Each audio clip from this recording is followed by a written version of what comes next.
us a story. Now, let's dive into today's crazy HOA tale.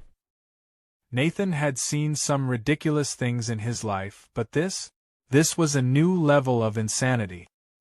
He stood on the porch, coffee in hand, watching as a group of middle-aged suburbanites in pastel polos and oversized sun hats waltzed through his farm like they were on a guided nature tour. They stepped over fences, trampled his crops, and even, God help them, started picking tomatoes straight from his vines.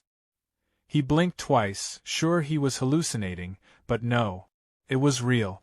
The self-appointed rulers of the HOA had arrived, uninvited, unbothered, and completely unaware that they were moments away from a very unfortunate lesson in boundaries.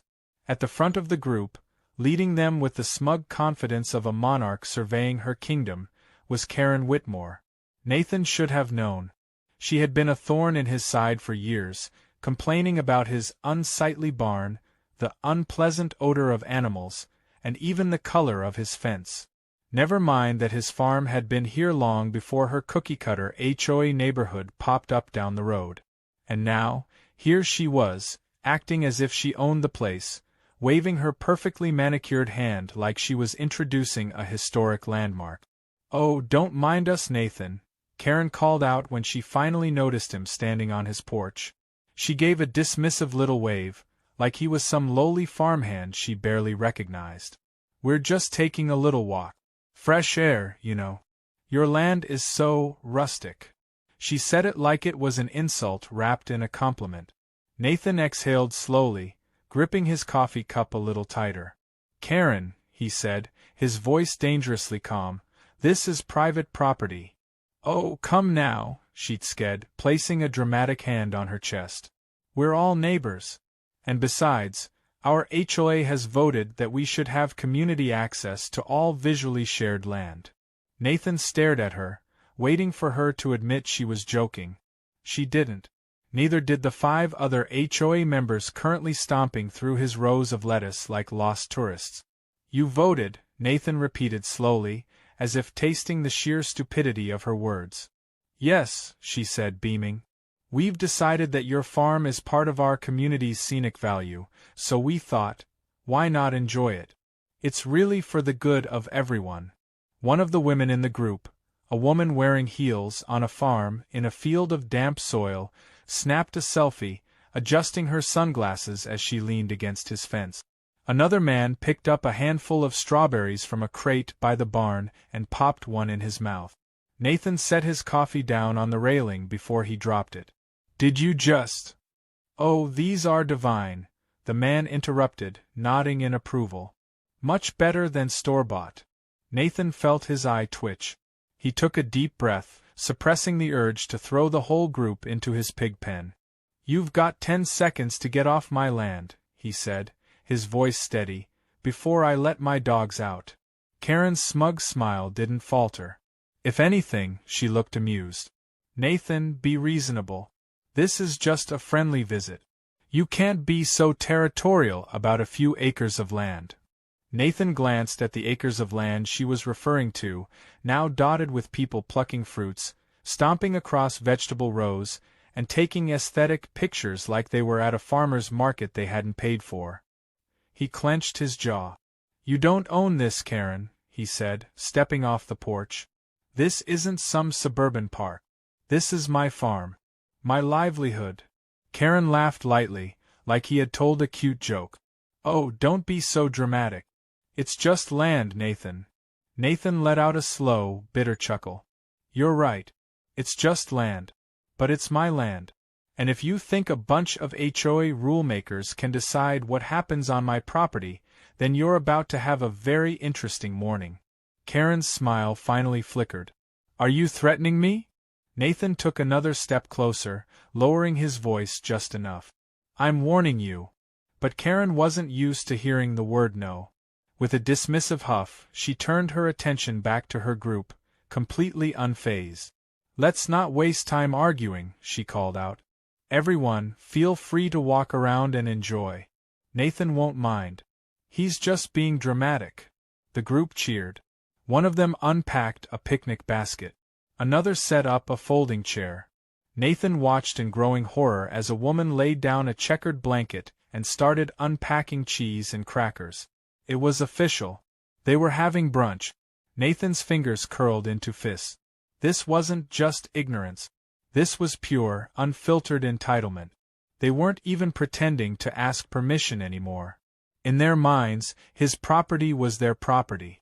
Fine. They wanted a farm experience? They were about to get one. Nathan turned on his heel and strode towards the barn. He could already hear Karen gossiping to one of the women about how he was such a grump and so unneighborly. He ignored it. He had better things to do. Inside the barn, two large shadows shifted. Bear and Duke. Nathan whistled. Instantly, both dogs perked up, ears alert, eyes sharp. Bear, a 150-pound mountain of muscle and fur, let out a deep, rumbling growl.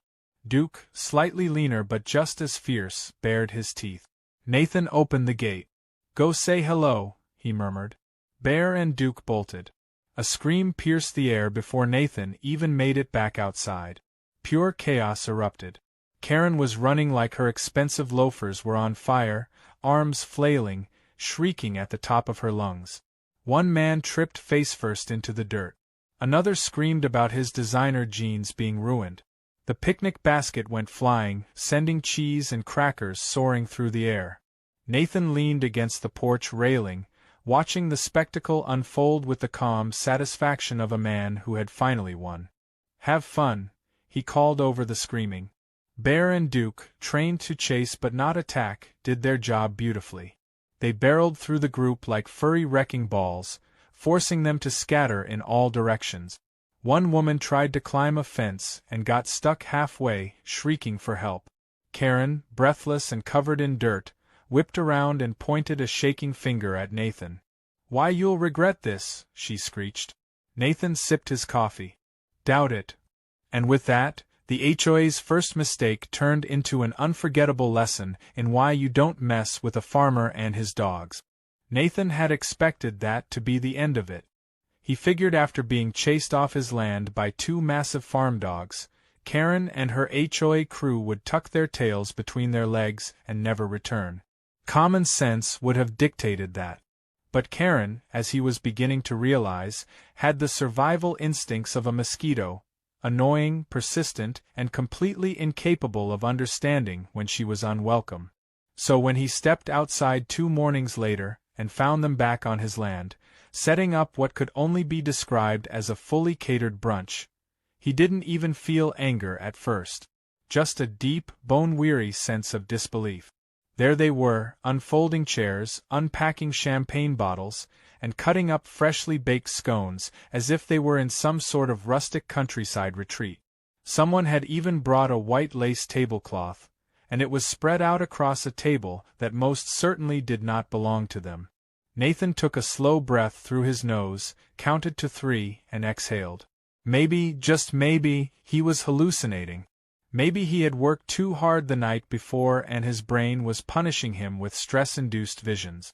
Because surely, not even Karen was this bold. And then she saw him. Karen, dressed in a wide-brimmed sun hat and an expensive-looking floral dress that had no business being worn anywhere near a farm, lifted her mimosa and smiled. "Oh, Nathan! There you are. Come join us. The croissants are divine." Nathan closed his eyes for a brief second, wondering what past sins he was being punished for. "Karen," he said, voice deceptively calm. "What the hell are you doing?" "Oh, relax," she said with a flippant wave of her hand. "We didn't want our last visit to end on such a sour note, so we decided to try again. You can't be so selfish with all this beautiful land, Nathan. It's a shame not to share it." Nathan looked past her, taking in the absurdity of the situation. One woman was spreading brie on a cracker, completely unbothered by the fact that she was seated on stolen property. A man in khaki shorts was pouring himself a second glass of champagne, chatting animatedly with another HOA member like they weren't trespassing in broad daylight. "Let me get this straight," Nathan said slowly, eyes locked onto Karen. "You got chased off my farm, barely escaped being eaten by my dogs, And your next thought was, let's do that again, but fancier? Karen laughed like he had said something endearing. Oh, don't be so dramatic. It was just a misunderstanding. Now, if you're done being difficult, why don't you sit down and join us? We even brought an extra glass for you. Nathan's hands curled into fists. This wasn't ignorance. This was entitlement in its purest, most distilled form. She wasn't even pretending to ask permission anymore. In her mind, his farm had simply become her newest weekend getaway spot. I don't think you understand, Nathan said, stepping closer, voice sharp as a blade. This is my farm. My land. And you are trespassing. Again. Karen sighed, exasperated. Nathan, you're taking this way too seriously. It's not like we're hurting anything. Nathan's eye twitched. Not hurting anything? His crops were being crushed under their chairs. His property was being used like a public park, and...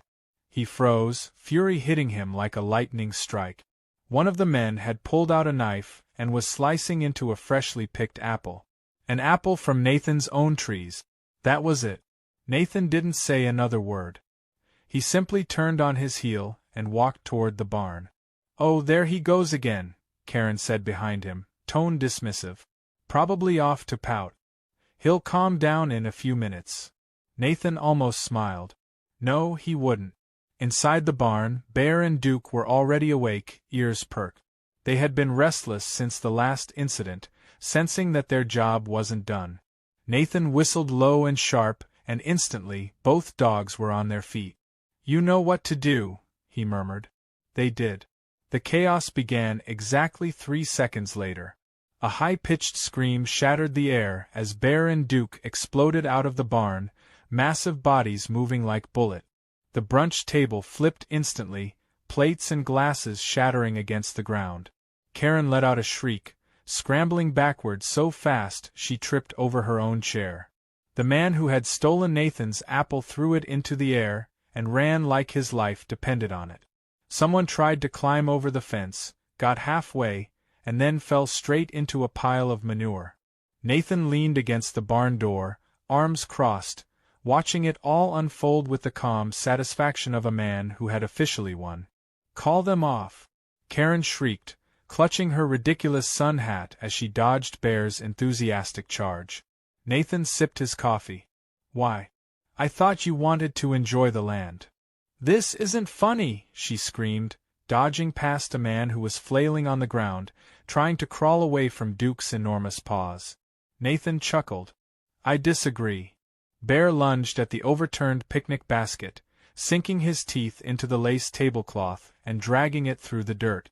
Duke, not to be outdone, snatched a champagne bottle in his jaws and took off across the field with it. One of the HOA members tried to reason with Karen as they ran. This is insane. Let's just leave. I'm trying. Karen snapped, yanking off her heels and sprinting barefoot through the field. The last straw was when Duke, still holding the champagne bottle, ran circles around a particularly slow-moving man, trapping him in a whirlpool of terror. All right, Karen screeched. We'll go. We're leaving. Nathan let out a sharp whistle. Bear and Duke, just short of actually herding the entire HOA into the nearest pond, froze in place. Karen, breathless, covered in dirt, and missing one earring, turned toward Nathan with a glare so sharp it could have cut through steel. You're going to regret this, she spat. Nathan smiled. Doubt it. And just like that, they were gone. The field was left in shambles. Food scattered, chairs abandoned, and a lace tablecloth still clamped between Bear's teeth. Duke, thoroughly enjoying himself, pranced around with the champagne bottle like it was his new favorite toy. Nathan sighed, rubbing Bear's ears as he watched Karen's HOA crew stumble back toward their neighborhood, defeated, humiliated, and absolutely never coming back. Or so he thought. Nathan had hoped, foolishly, that this time would be the last. That maybe, just maybe, Karen and her group of entitled suburban warriors would finally take the hint and stay out of his land. But deep down, he knew better. People like Karen didn't just accept defeat. They didn't know how to. They were the type to double down on stupidity, convinced that persistence was the same thing as being right. The proof of this came 2 days later when he received a formal letter from the HOA, stamped and everything. Nathan didn't even have to open it to know it would be absolute nonsense, but for the sake of amusement, he did. The letter was a masterpiece of delusion. Karen, now styling herself as the presiding representative of community safety, had filed an official complaint against him for creating an unsafe and hostile environment for residents. Apparently, according to her, his dogs were a public threat and needed to be relocated for the greater good of the community. Nathan let out a slow, hollow laugh. Oh, this was rich. They trespassed, they stole, they set up a full-blown picnic on his land, and now they were calling him a threat? Filing the letter under things to laugh at later, he carried on with his day, thinking that was the worst of it. But, once again, he had underestimated just how far Karen was willing to take her vendetta. Later that afternoon, Nathan spotted a white SUV pulling up to his front gate. The side of it was marked with an emblem he recognized instantly: Animal Control. He exhaled sharply, shaking his head as he made his way toward the vehicle. The officer who stepped out, a middle-aged man with a clipboard, looked more tired than anything else. He gave Nathan a polite nod before glancing down at his paperwork. "Afternoon, sir. We received a report about 2 aggressive dogs on this property. Came to check it out." Nathan didn't even pretend to be surprised. "Let me guess. A blonde woman with an inflated sense of importance and a voice like nails on a chalkboard." The officer looked up, one eyebrow raised. "So you already know who called?" Nathan chuckled, folding his arms. "It wasn't hard to figure out." The officer sighed. "Mind if I take a look at the dogs?" Nathan whistled sharply, and within seconds, Bear and Duke came trotting out from the barn, tails wagging, looking like the world's friendliest giants. Duke, ever the goofball, dropped his stolen champagne bottle at the officer's feet in an apparent peace offering. The officer snorted. "Yeah, these look real dangerous." Nathan smirked. "Terrifying, aren't they?" The officer crouched down, giving Bear a scratch behind the ears. "Honestly, I get these kinds of complaints all the time. HOA types who don't like that they can't control everything. From what I can see, these dogs aren't aggressive, just well-trained." Nathan nodded. "That, and they don't take kindly to trespassers." The officer stood, flipping his clipboard shut. "Sounds like a them problem." Nathan liked this guy. "So, what happens now?" Nathan asked. "Well," the officer said, rubbing his neck, "since there's no actual evidence of aggression, this complaint doesn't hold water. I'll be marking it as unfounded. But if she keeps harassing you, you might want to think about filing something against her instead." Nathan smiled slowly. Now that was an idea. As the officer drove off, Nathan's mind was already working. If Karen wanted to play the legal game, fine. He could play too. But unlike her, he actually had a case. That evening, he gathered up every single piece of security footage he had from the past week. Every trespassing incident, every stolen fruit, every ridiculous brunch setup. It was all there, crystal clear. He compiled it neatly, added a few relevant legal notes about trespassing laws and property rights, and then, for good measure, sent a copy directly to the HOA's legal department. By the next morning, Karen was in trouble. It turned out, the HOA board wasn't exactly thrilled to discover that their president had been leading unauthorized excursions onto private property. Even worse, Karen's actions had put them at risk for a lawsuit that, according to the HOA's own lawyer, Nathan would absolutely win. Nathan didn't even have to file anything. The moment the board saw the footage, they turned on Karen faster than she could adjust her designer sunglasses. That afternoon, a very frazzled-looking Karen showed up at his farm gate, arms crossed, jaw tight. She looked like a woman forced to do something she absolutely did not want to do. Nathan took his time walking over, leaning lazily against the fence when he reached her.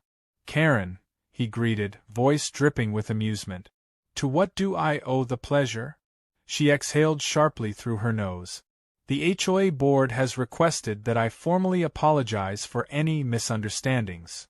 Nathan raised an eyebrow. Misunderstandings. Her eye twitched. Fine. I apologize for overstepping. Nathan tilted his head. And. She clenched her jaw. And for the complaints. And the false report. And for treating your land like a community space. Nathan smiled. Well, that's a start. Karen's expression darkened. The board also informed me that if I'm reported for harassment again, I'll be removed from my position. Nathan let out a low whistle. Oof. Tough break. She glared. Don't push it. He grinned. Oh, I wouldn't dream of it. Karen huffed, clearly furious that she had been forced to back down. Without another word, she spun on her heel and stormed off, muttering under her breath. Nathan watched her go, a deep sense of satisfaction settling in his chest. The battle was over. The war was won. And best of all, Karen would never step foot on his land again. As he turned back toward the house, Bear and Duke trotted up beside him, tails wagging. He reached down, scratching behind their ears. Well, boys, he said, glancing back toward the retreating figure of Karen, I'd say that went well. Duke let out a happy bark. Bear, ever the dignified one, simply huffed in agreement. Nathan smiled. Life on the farm had finally gone back to the way it was meant to be, peaceful, quiet, and entirely HOA-free.